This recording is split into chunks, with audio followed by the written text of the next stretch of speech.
killed Nip too. Let's not forget, homie, they killed Nipsey Hussle. Eric Holder was not a lone actor. He up there wilding. Yeah. He finna let people know he was hitting Nip baby mama. You see it's coming out. Cause you know Cassie and her was best friends. I was educated in music. That's what the production company does. Mm-hmm. You know, that's what the label do. I was paying for rent. I was a hustler. Wack 100 just dropped a bombshell that most people wouldn't dare touch. He claimed that Nipsey Hussle wasn't fired because of a gang feud but rather for something much deeper. According to Wack, people in the music business wanted Nippy to be quiet, and he's blaming Diddy. Yes, Wax is implying that Puff may have been forced to make a fatal decision because he was backed into a corner. This isn't the first time Wax stirred the pot. So what is he saying about Nip, Diddy, and the dark side of the industry? Wax has been babbling about a certain video, saying he saw a tape of Nip doing something explicit or seriously damaging. He will never show the video, but every time he even brings it up, the internet goes crazy. Some people swear Wax is just making things up to get attention, while others believe he's giving coded warnings. Wax claims that this video was used to manipulate Nippy while he was still alive. He is not discussing gang politics here. Rather, he is discussing high-level manipulation, which is the kind of shady game people already suspect Diddy of playing. Additionally, it should be noted that Diddy and Nipsey collaborated, as platforms like Vlad TV, which never backs down from revealing information, claimed to have obtained a photo but decided not to post it out of respect for Nipsey. As a result, people are wondering what is real and what is smoke. When Wack brings up Diddy, he doesn't explain it in detail, but he gives enough clues to make you wonder if he's suggesting these so-called power players might be involved in something much larger than what we see. Isn't just about Nippy, it's about how the entire game is rigged. There is a system in place, behind the scenes, a network of gatekeepers in the industry pulling strings, protecting certain people, and shutting down the ones who won't play along. Wilding. Yeah. He finna let people know he was hitting Nip baby mama. You see it's coming out. Cause you know Cassie and her was best friends. Wax has that slick speech. He only ever shares tidbits of information to cause turmoil, never the whole picture at times. It seems like he's avoiding heat by turning his gaze away from his own actions. Sometimes he seems to be sending coded messages and alerting those who are aware of the true situation, but ever since he began discussing Nippy once more, people have been attempting to piece together what is real, what is fake, and who is concealing what. We in here finishing up this Nipsey in stores February 16th. Yeah, victory lap. Victory lap. Sound like a bad boy one of them things. One of them classics. Some believe that Wack 100 may have unintentionally revealed the true nature of blackmail in the music industry, as musicians are ensnared in a web of secrets and threats. Others claim that he is just trying to gain influence by bringing up celebrities in the drama. If you have been following him, you are aware that this is Wack's lane, who thrives on controversy. He frequently appears on Clubhouse or on podcasts called Dropping Like It's a Sport and keeps his name in the mix. He has gone back and forth with everyone from Amber Rose to Gunner. But when he begins discussing Nippy and Diddy, that's when people really start to pay attention. Every time Wack opens his mouth, it's as if he drops a grenade. Just a few weeks ago, he made a bold statement. That said, we might hear from Diddy soon in court. According to Wack, Diddy might even acknowledge that he had an affair with Nipsey. He went even farther and didn't hold back when he brought up rumors about Diddy and Lauren London as well. The timing of was extremely messy, as Diddy was already embroiled in legal issues with lawsuits, claims, and jaw-dropping testimonies that were constantly making headlines. Wax essentially suggests that Lauren may have participated in those notorious freak-off parties as well, claiming that the connection between Lauren and Diddy originated with Cassie, Diddy's ex-girlfriend, who is currently at the center of his legal problems.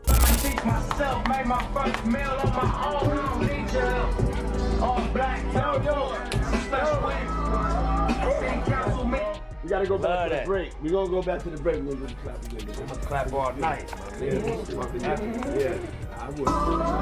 Find me out different places. Spoke by the door and stand for traction. Double back, just Lord, I cracked you up.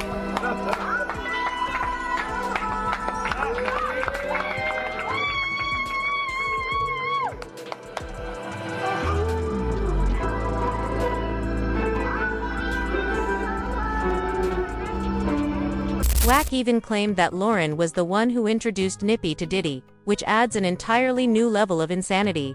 Of course, Wack didn't provide any documentation, proof, or footage, but it still raises the question of whether Diddy ever got involved with Lauren. Could he have really gotten that jealous? And could things have turned deadly? Let's not forget the confirmed incident in which Diddy allegedly blew up Kid Cudi's car because he was getting too close to Cassie. That's dangerous, not just emotional. Diddy has a reputation for being crazy and possessive, so would he cross a line like that with Nippy?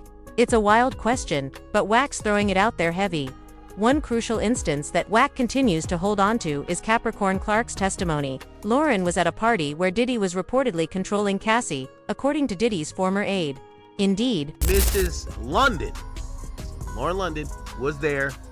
Okay. Chef Jordan was also in the other room. I ain't gonna lie, Wack. I thought you was just talking. discussing nothing really related to Lauren and Diddy, but Wack grabbed that and ran with it. DJ Academics even criticized him, saying, "I thought you were just talking *T. However, Wack went all out, using that same testimony as his evidence that Lauren and Diddy may have been closer than anybody had previously believed. I said, so vibe. Wax is only waiting to speak. Some people think he's giving away genuine secrets that might come to light later. But others he went too far. Particularly by involving Lauren in the confusion and implying that Nip's passing might be related to Diddy. But could there really be more going on here? Let's go back in time and examine that relationship between Diddy and Nippy in greater detail. On the surface, it appeared to be just another musical collaboration. Let's play on Puff. I let him hear the whole album, top to bottom. You know, I look at Puff like a Quincy Jones or like a Berry Gordy. Simply on closer inspection, however, it appears that there are many more dubious industry secrets, covert power struggles, and possibly even some shady behind-the-scenes activities. Now, let's talk about Nippy. He wasn't one of those artists who played pawns for the industry. Rather, Nip was all about independence, ownership, and giving back to his people. He moved like a real boss, and that kind of energy rocked the system. Nip was the kind of artist who told artists, own your masters, invest in your block, and don't fall for the industry traps. He was a serious challenge to the gatekeepers, in power because of that message alone. In addition to rapping, he was teaching people how to move strategically so they wouldn't be manipulated, which unnerved some extremely powerful individuals. Diddy has been a significant figure in the industry for many years and is recognized for having shaped the commercial side of hip-hop. But his prominence has been overshadowed by constant controversy, and there is much more to discuss about his relationship with Nippy than most people realize. Considered always like premiere. And so, you know, I just was like, it'd be dope. Diddy had his hands on Nippy's final album, Victory Lap. This wasn't some quick collab or favor. Nippy personally reached out to Diddy for help leveling up the project. He wasn't just asking for beats, he wanted real mentorship, both musically and on the business side. Nip gave Diddy props for his experience building artists from the ground up and said the man had a solid ear for music, but Nip also understood the industry's dark side. He knew that behind every platinum album, there's often stuff going on that has nothing to do with music. There was mutual respect between them, at least on the surface. After Nippy's tragic death, Diddy publicly supported Lauren London and even helped with the funeral arrangements. That moment looked heartfelt, but it also raised eyebrows for some because here's the thing. Nipsey never wanted to play by the industry's rules. He didn't let himself be controlled in that independent mindset. It made him dangerous to folks who need control to stay on top. I'm saying in my interviews, learn me, get in your Puff Daddy the producer bag and throw me some alley-oops, I'ma catch him. And that was like the original combo. Saying in my interviews, learn me, get in your Puff Daddy the producer bag, and throw me some alley-oops, I'm gonna catch them. And that was like the original combo we had. Nippy was all about doing it. His saying in my interviews, learn me, get in your Puff Daddy the producer bag, and throw me some alley-oops, I'm gonna catch them. And that was like the original combo we had. Nippy was all about doing it his that same feel as life after death. That same feel was that Biggie got murdered. People are actually asking questions about it. And here's a crazy twist. Nippy previously stated that he hoped his effort would have the same fervor as Biggie's life after death. I love about Biggie catalog is, you know, it was always like a tag team energy on them records. And before I finished the album, I took it to Puff and I was just like... Diddy took that literally. According to Gene Deal, who claimed that Nippy informed Diddy directly that he wanted Biggie's sound for his project. The same iconic atmosphere that Diddy helped create on Biggie's Life After Death album. To say, and Biggie Smalls said it, you nobody till somebody kills you. Not only did he talk, but he actually became engaged with Victory Lab, and his voice can be heard on the song Young Knee. For most people, this was a cleaver, our creative move that hyped up Nippy. Nippy wanted to honor greatness by incorporating that cinematic energy into music and respecting that classic East Coast flavor. However, Gene sees something deeper and more symbolic in Nippy's request for that Biggie sound. He believes that Nippy was aligning himself with a whole legacy album that has a dark cloud hanging over it, like Life After Death, which was released immediately after Biggie was murdered. It became a legendary album, but also a symbol of tragic timing. So when Epsy started chasing that same vibe, people began to wonder if he had unintentionally stepped into a blueprint that has been plagued by pain. Even though it has been praised, Nipsey was motivated to power Victory Lap because he appreciated Diddy's taste for classic music. When you truly think about it, some people can't help but notice the uncanny pattern. Even though there's nothing shady, just genuine hip-hop respect. Diddy was right there during some of the most crucial moments in both Biggie and Nip's careers. That alone makes people raise an eyebrow. Then throw in all the whispers about blackmail, L secret parties, S and hidden agendas in the industry. Andy, suddenly things start sounding a lot more suspicious. Gan, N-Deal and others have claimed that Diddy didn't just party with his artists, he allegedly kept receipts footage from wild private events. People in compromising situations all locked away to use as leverage. Stuff like that gets used to control artists, keep them in line, or shut them up if they start stepping out of bounds. Look what happened with Cassie, the way things played out there. Show just how much Diddy understands this game, and how far he's willing to go to protect his image and power. But Nippy, he wasn't built for that kind of system. He was independent, he owned his masters, and he stayed 100% committed to his message. That kind of realness, it makes you wonder if Nippy became a threat to the whole setup, and Whack 100 Loki backed up some of what Gandil said. He didn't straight up blame Diddy for Nip's death, but he did mention how Nip's record sales didn't really pop off until a year after he died. That's cold now. Some say the real smoke might be with Big U. Unlike the Diddy talk, this one's got some actual evidence. Depending on who you believe, Big U is a serious name. In Lasumi, call him a street legend. Others say he's a mastermind business boss. But Whack has no doubts. He swears Big U is a full-blown puppet master, and maybe even worse. You know, it's just what it is. He's a fucking snake.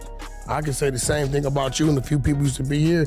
You're gonna feel strongly about it because you went through what you went through. When it comes to Nipsey Hussle, this wasn't just business. It was personal. In the beginning, Big U and Nip were close when Nippy first signed a record deal with Epic Records. Big U isn't just some random name. He's that guy in LA's hip-hop circles and gang politics. His name has real weight, deep ties to the streets, serious pull in the music industry, and a rep that makes people either follow him or stay away. Big U was the one guiding him through the chaos. He used real street clout from the Rollins, 60s, Crips to protect Nip and help him move smart through LA's messy street politics and the industry maze. That bond opened a lot of doors. It gave Nip the backing he needed to make waves and survive in a game that chewed people up quick. But as Nip started bossing up and building his own lane, that alliance started cracking. Independence brought tension, and soon the streets were buzzing with rumors. Word was Nippy felt like Big U was boxing him and trying to control his every move, and when Nip tried to break free from Big U's label ties, things got ugly. Whispers started about Big U wanting a bigger slice of Nip's growing empire, and when he didn't get it, the tension exploded. Big U's name has been tied to a lot of wild stories over the years, and depending who you ask, he's either a street legend or someone you don't want to cross ever in LA, especially in the Royans 60s. Territory folks in the industry have said, if you wanted to move through that zone safely, you had to check in with Big. Translation, Uu had to pop. People have called it a street axe, and Big U was running it like straight up business. He Bookerdists, TSQ deals, L's, and basically made himself a gatekeeper for anyone trying to level up in that part of Thitty. Fifth, you weren't good with Big U. Your movement, while limited, Ed, but here's where it gets evy. As Imam say, Big U didn't build all that power himself. LF, there's a whole theory floating around that he was being backed by big players. RS, not just music execs, but possibly even dirt cops. PS, the fact that Big U was able to operate so openly, in spite of his criminal past and all the heat surrounding him, has people wondering if he had serious protection in high places. With recent RICO talk and people accusing him of running a mafia-style setup through his non-profit, people are saying he may have finally pushed things too far. The atmosphere around Big U has always been murky. On the one hand, he had the juice to book artists and make things happen.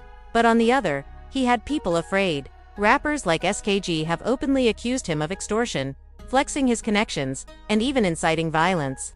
It's not surprising that some people believe Big U's power play was about more than just business.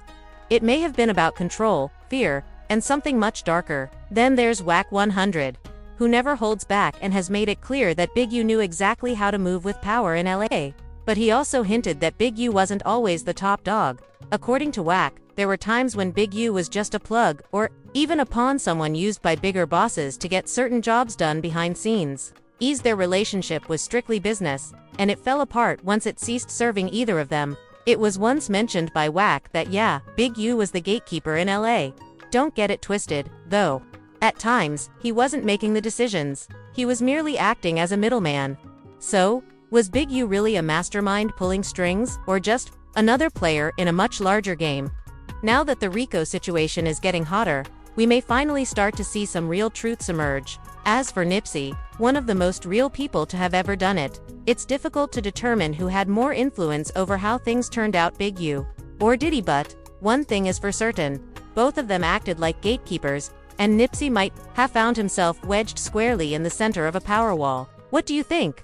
Was it about power, profit, control, or something much darker? Please share your thoughts in the comments section below. Remember to click the like button, subscribe to the channel, and enable notifications so you don't miss anything new.